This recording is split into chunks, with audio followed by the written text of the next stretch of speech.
Ini bukan sekedar cerita, ini adalah arsip bangsa.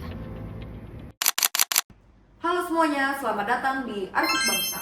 Ruang ngobrol tempat kita membuka kembali lembaran-lembaran sejarah yang membentuk Indonesia saat ini.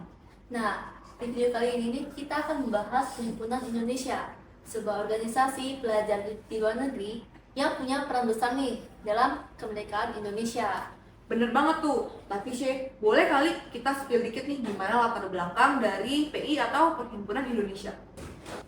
Perhimpunan Indonesia atau PI yang pada masa awalnya disebut Indense-Vereniging yang dibentuk pada tahun 1908 oleh mahasiswa Indonesia dari berbagai perguruan di Belanda. Tapi jelas, Vi, ceritanya nggak bakal sederhana itu. Betul banget nih. Makanya di hari ini kita kedatangan dua ahli sejarah yang akan membantu kita melihat Perhimpunan Indonesia dari sudut pandang yang lebih dalam, nggak cuma pendek ini. Penasaran nggak siapa? Nah, tanpa basa-basi lagi nih, mari kita persilakan para tamu spesial kita untuk masuk ke studio. Silakan masuk.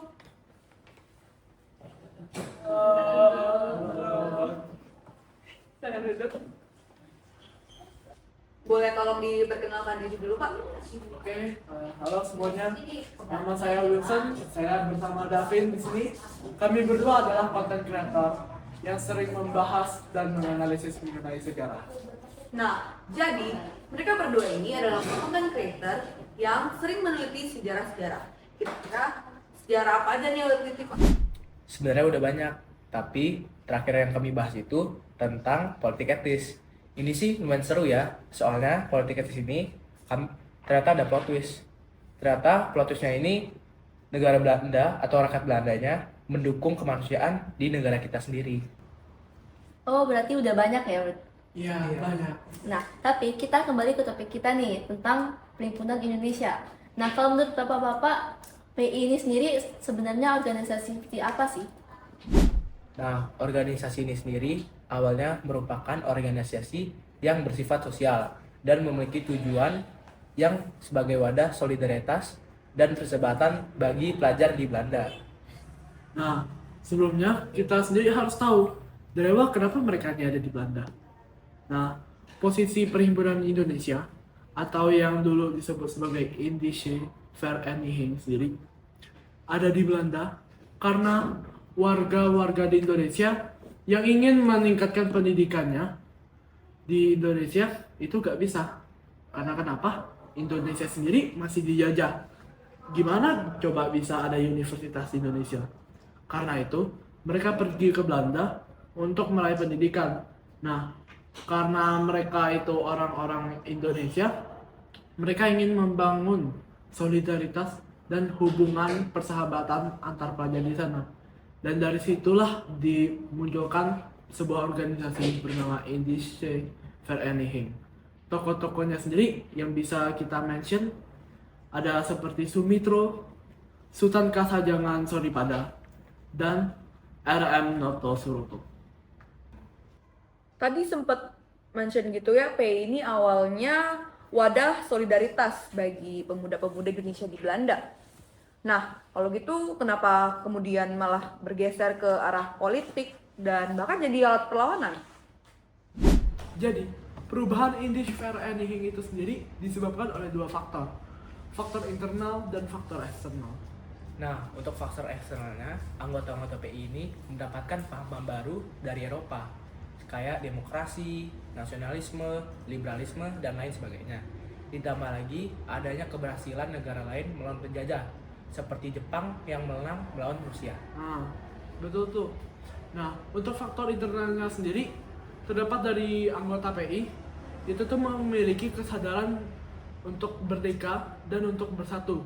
Mereka juga memiliki rasa kesepenanggungan dengan sesama, sehingga mereka saling bersatu dan melakukan perlawanan secara politik untuk membantu kemerdekaan Indonesia. Hal ini juga dibantu dengan munculnya golongan terpelajar, di mana PI itu sendiri merupakan golongan terpelajar ya. Ya kan PI adalah wadah solidaritas pelajar di Belanda. Gak mungkin mereka itu bukan pelajar. Jadi mereka tuh menjadi salah satu pemicu dari bergeraknya PI menjadi ranah politik. Oh ya, ngomong-ngomong nih, PI sama Indonesia itu kan berubah karena kesadaran masyarakat ya. Aku penasaran nih, bagaimana sih kesadaran itu bisa muncul? Apakah karena ada faktor apa gitu? Masa kayak tiba-tiba muncul? Nah, asumsi Anda sendiri itu udah benar banget. Kesadaran masyarakat itu muncul karena suatu alasan, yaitu kondisi sosial ekonomi yang pada masa itu lumayan anjlok gitu. Namanya negara yang dijajah, rasanya nggak mungkin kalau kondisi sosial ekonominya ini bagus. Kayak rakyat Indonesia aja sendiri, mereka nih diberi upah yang sangat sedikit dengan jam kerja 10-12 jam. Nah, harga kebutuhan hidup juga makin naik gara-gara pajak kolonial. Belum juga kelas sosial, di mana Eropa lebih tinggi dan pribumi ini direndahkan. Jadi kalau di situasi apapun, Eropa akan diuntungkan waktu itu. Sudah semua gitu, gimana coba nggak sadar? Oke, balik lagi ke topik. Setelah mereka masuk ke ranah politik, gimana strategi mereka untuk membantu Indonesia pada kemerdekaan? Nah, pertanyaan bagus nih. Cara yang mereka lakukan untuk melawan tentara kolonialisme. Kalau fisik, kamu belum jalan.